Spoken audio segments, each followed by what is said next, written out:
കോഴിക്കോട് വടകര കൈനാട്ടിയിൽ സ്വകാര്യ ബസ് മറിഞ്ഞ് 16 പേർക്ക് പരിക്ക്. നാദാപുരം ഭാഗത്ത് നിന്നും വടകര ഭാഗത്തേക്ക് പോവുകയായിരുന്ന ബസ്സാണ് മറിഞ്ഞത്.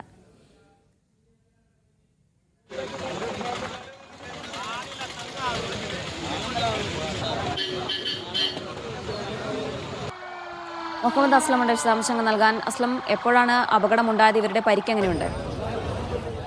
അല്പസമയം മുമ്പാണ് നാദാപുരം ഭാഗത്തും വടകരയിലേക്ക് വരികയായിരുന്ന ബസ്, ഗുഡ് വേ എന്ന് പറഞ്ഞ ബസ് റോഡിൻ്റെ വശത്തേക്ക് മറിഞ്ഞു വീണ് ആൾക്കാർക്ക് പരിക്കുണ്ടായിരിക്കുന്നത്.